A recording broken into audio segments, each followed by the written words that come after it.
Yang susah adalah belajar engineering, tahu tak? Belajar ekonomik susah. Ya, kalau itulah saya selalu katakan, ilmu agama kita ni kadang oversimplified oleh seseorang. Kita nak mudahkan bahasan agama bagus, tapi orang malah mempermudah bahasan agama. Ingat hadis senang saja. Hadis, saya kalau bincang tentang ilmu hadis, jom kita kaji ilmu hadis. Saya sudah belajar lah Ustaz, hadis kita tahu lah. Oh betul lah, saya sudah baca lah kitab Sunan Tirmizi. Hebat, bagus. Bacaan awak memang hebat lah, tapi bacaan saya tak habis lagi baca Sunan Tirmizi. Sebab setiap baca isnad saya ada permasalahan tertentu, ada permasalahan yang boleh kita keluarkan. Sebab ini tuan-tuan perempuan sekalian, kalau pandangan pelajar agama kita macam orang awam juga, tak akan naik ilmu agama kita, tak akan naik ilmu hadis kita. Kita sendiri oversimplify. Kita nak simple. Padahal ilmu agama sangat dakik, sangat dikah. Kalau kita belajar daripada tokoh yang sebenarnya, kita merasa belum tahu apa-apa. Saya pernah ceritakan bagaimana saya sebelum pergi ke Syria, di Jakarta sudah habis jurusan tafsir dan hadis, macam saya orang paling hebat lah dalam mustalah. Sampai di Syria tengok, aku belum tahu apa-apa ilmu hadis ternyata. Sangat ada gap panjang antara ilmu di negeri kita dengan ilmu yang sudah punya tradisi yang sangat panjang. Okey, tuan-tuan. كما أن ثمة ملحظا آخر هو إغفال الجرح اليسير الذي لا قيمة له ولا تأثير إلى جانب كثرة قدر الراوي بالصغير والكبير. ولهذا يقول الإمام الفقيه الحافظ عبد الله بن مبارك: إذا غلبت محاسن الرجل على المساوئ لم تذكر المساوئ، وإذا غلبت المساوئ على المحاسن لم تذكر المحاسن. وقال الإمام التابعين سعيد بن المسيب ليس من شريف ولا عالم ولا ذي سلطان إلا وفيه عيب لا بد، ولكن من الناس من لا تذكر عيوبه، من كان فضله أكثر من نقصه وهب نقصه الفضل. Perkara yang lain juga adalah mengapa Zahabi dan Ibnu Hajar hanya menyebutkan kesimpulan ringkas berkenaan dengan perawi, walaupun mungkin perbincangan panjang, adalah karena mungkin perawi tersebut ghalib, secara amnya memang siqah. Ada kesalahan, ya kesalahan sikit saja, dan kesalahan sedikit ini tak payahlah kita bincangkan, tak akan menjejaskan kesiqahan dia. Begitu juga secara amnya perawi ini dhaif, mungkin dia dinilai siqah oleh sebagian ulama hanya kepada hadis-hadis tertentu, tak perlulah kita sebutkan. Jadi kita ambil takrib itu adalah kesimpulan am berkenaan dengan perawi. Kalau dia baik, kesalahan-kesalahan kecil kita lupakanlah. Itu yang kemudian disebutkan idza ghalabat mahasinur rajul 'alal masawi lam tuzkaril masawi. Kalau memang dia orang baik, kesalahan kecil usahlah disebutkan. Okey. أمثلة من أخطأ الأصليين المعاندين.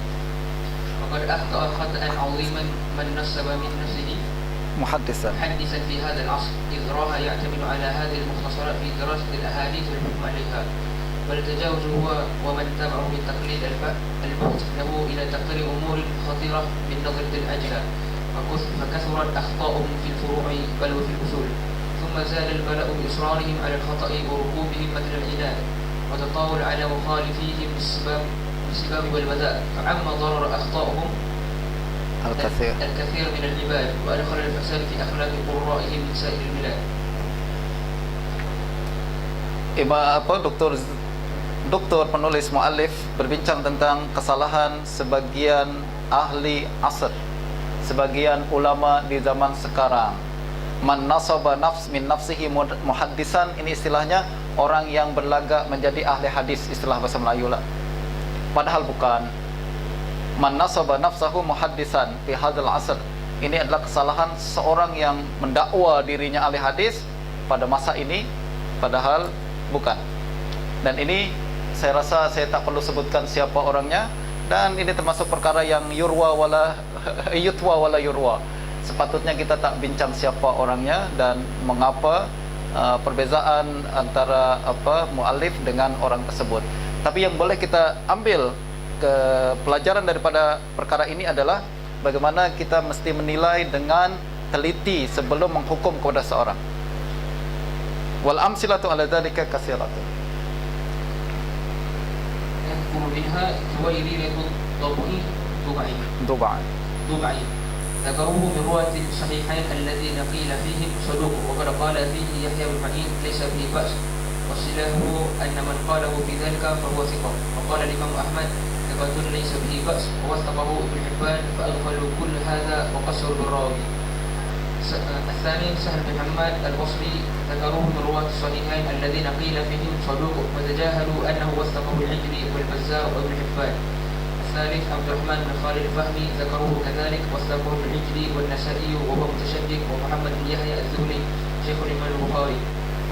الرابع عبد الله بن عمر النميري ذكروه من رواة الصحيحين الذين قيل فيهم صدوق يخطئ وتجاهلوا قول أبي داود فيه ثقة وقال الدارقطني ثقة يحتج به وهو توثيق عالي وذكره ابن حبان في الثقات وقال ربما أخطأ فأخذوا بقول ابن حبان فقط ثم بالغوا فيه وتجاهلوا توثيق أبي داود والدارقطني.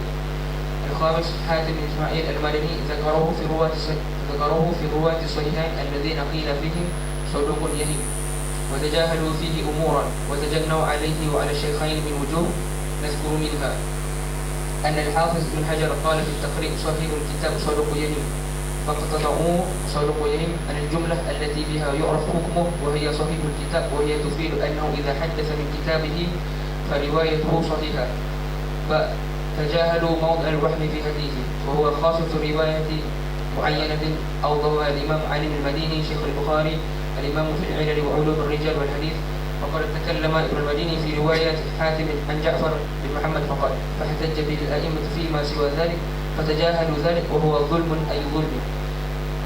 أغمضوا عن توثيق الأئمة لحاتم وممن وثقه ابن حبان والعجلي وابن سعيد فتجنوا على هذا الراوي وحده كل هذه التجنيات وتجنوا على الرواة الكثور وأحاديث كثيرة من أجل اللجاج على أخطاء أصروا عليها أو تشبث بأوهام سقطوا في هاويتها ولا حول ولا قوة إلا بالله العظيم. وسمام الأمان في هذا الباب تقوى الله تعالى والتمكن في هذا العلم والاحتياط لأمانة العلم والحق الراوي والاحتياط من الوقوع في المسلم إلا عن بيان وبينة لحفظ حديث رسول الله صلى الله عليه وسلم ولحماية دين الله تعالى.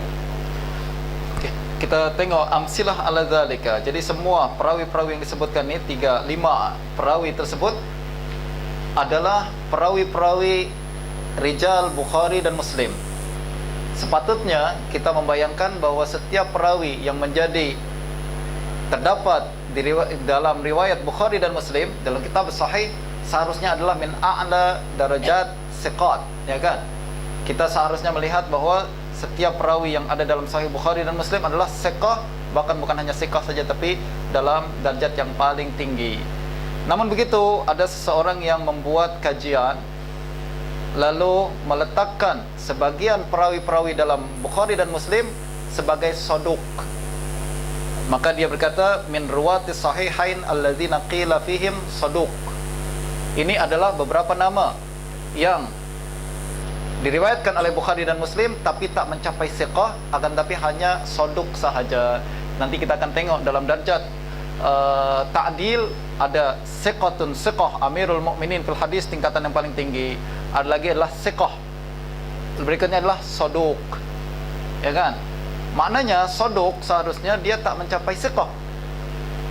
Kalau dia tak mencapai siqah, maknanya hadisnya bukan sahih, akan tapi at least adalah hasan sahaja, gitu. Jadi ini background perbincangan kita. Nah, apa yang dilakukan oleh muallif adalah beliau tak setuju dengan orang yang membuat kajian tersebut.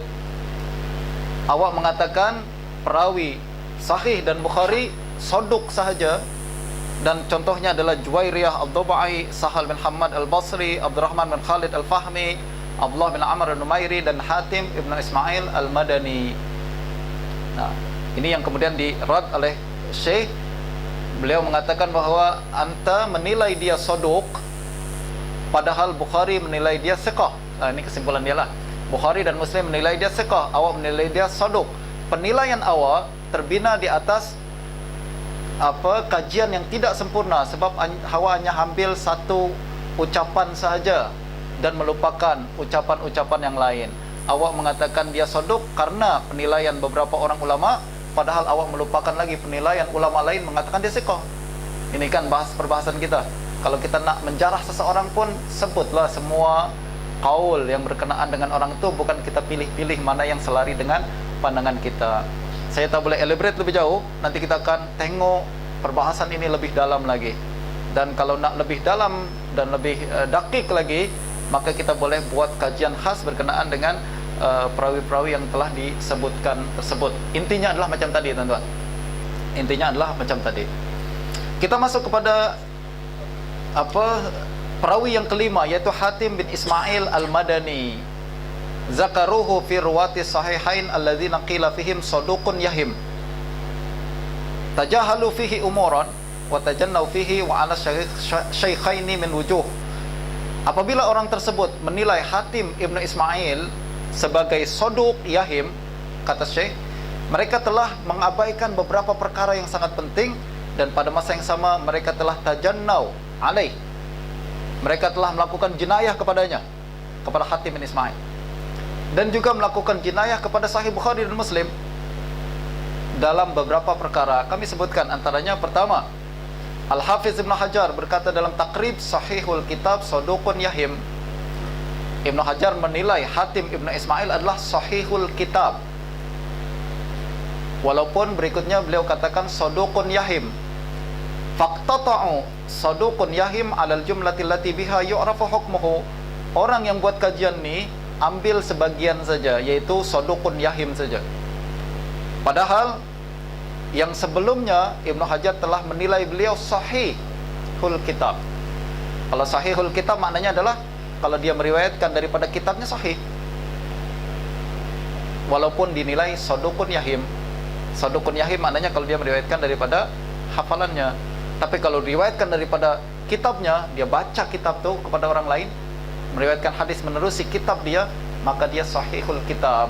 Kalau kita buang kalimat Sahihul Kitab lalu kita nilai dia soduk saja, kita telah tajanni, telah melakukan jenayah kepada orang tersebut. Ini satu perkara, tentu. Yang kedua, tajahalu mawdi'al waham fi hadisihi. Mereka juga menilai, apabila menilai dia soduk, mereka telah mengabaikan perkara yang sangat penting, yaitu mereka tidak tahu bahawa orang tersebut memang pernah melakukan kesalahan dalam riwayat, tapi bukan bermakna semua kesalahan, semua riwayatnya salah. Beliau Hatim bin Ismail ini terkenal siqah, tuan-tuan, dan dia rijal Bukhari dan Muslim, betul-betul dia terkenal siqah. Tapi satu riwayat saja yang dipermasalahkan para ulama, yaitu kalau dia meriwayatkan dari Ja'far ibnu Muhammad. Ja'far ibnu Muhammad adalah tokoh terkenal kalangan Sunni dan Syiah yang dikenal dengan Ja'far Shadiq.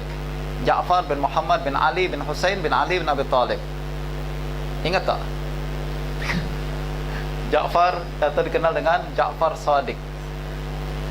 Kalau Hatim bin Ismail meriwayatkan hadis dari Ja'far Shadiq, hadisnya bermasalah.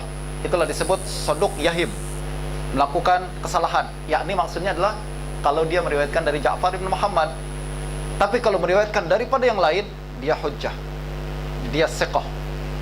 Kalau kita terus nilai dia Saduq Yahim saja, maknanya kita telah mengabaikan perkara yang dia salah, dan kita hanya fokus kepada kesalahan dia, dan kita lupakan kebaikan-kebaikan dia yang lain. Paham ya? Tak paham, lepas ini kita bincang lagi. Tapi kena di restoran, makanlah di mana kan. Taklah, tuan-tuan. Itu yang kita boleh bincangkan selepas ni. Kesimpulannya adalah Hatim bin Ismail memang Yahim, tapi awak mesti tahu Yahim di mana, yaitu riwayat dari Ja'far ibnu Muhammad saja. Sebelum ini saya sudah bincang, ada perawi siqah tak bermakna bahwa semua riwayatnya sahih kan. Kadang ada sahih, kadang riwayat dia lemah dalam tempat-tempat tertentu, seperti Ma'mar kalau dia meriwayatkan di Basrah, betul. Atau pada masa-masa tertentu. Ini orang perawi yang disebut mukhtalid, ada ikhtilaf, dia sudah mulai lupa hafalan dia apabila usianya makin bertambah. Maka pada masa dia muda riwayatnya sahih, pada masa dia tua riwayatnya lemah. Itu namanya dia siqah fi waqt dan dhaif fi waqtin akhar. Kalau tadi Ma'mar siqah fi makan, dhaif fi makan akhar. Ada lagi sahih siqah fi syekh, dhaif fi syekh akhar. Dia sahih, siqah kalau meriwayatkan dari syekh ni, tapi lemah kalau meriwayatkan daripada syekh ni. Tadi saya sudah bincangkan bagaimana Auza'i, dia meriwayatkan hadis dari Yahya ibn Abi Katsir min ahfazin nas, meriwayatkan dari ulama lain min ahfazin nas, tapi kalau dia riwayatkan daripada Zuhri ada khata', ada waham. Apa yang kita kena buat? Sahihkan riwayat dia daripada yang lain, tapi kalau Zuhri saja kita tawakuf di situ, kita tengok jangan-jangan salah dalam riwayat tersebut. Betul ya? Paham ya tuan-tuan? Ini dakik tuan-tuan, ilmu hadis sangat dakik. Justru ramai pengkaji sekarang yang menyalahkan orang yang melihat ilmu hadis macam matematik. Siqah plus siqah equal to sahih. Betul tak? Dhaif plus dhaif equal to dhaif. Tak macam gitu. Kadang siqah plus siqah equal to dhaif. Macam tadi, Auza'i siqah plus Zuhri siqah, hadisnya dhaif. Ini yang kita kena hati-hati, dakik sangat para ulama berkenaan dengan perkara tersebut. Dan kalau kita, antara kesalahan yang berlaku pada Sahih Ibn Hibban dan Al-Hakim adalah seperti ini. Dia hanya ambil apa istilahnya? Apa istilah bahasa Melayu selalu? Main potong, main borong saja. Semua siqah sahih. Padahal ada kesalahan tertentu, ada kesalahan yang berlaku padanya. Antara yang disahihkan oleh Hakim adalah semua riwayat Simak Ibn Harb an Ikrimah Maula Ibn Abbas. Simak Ibn Harb siqah, Ikrimah siqah. Simak rijal Muslim, Ikrimah rijal Bukhari. Simak bin Harb an Ikrimah, dia katakan sahih ala syart Bukhari wal Muslim. Padahal ulama yang naqid, yang betul-betul faham rijal, dia akan katakan ini tak betul. Kenapa?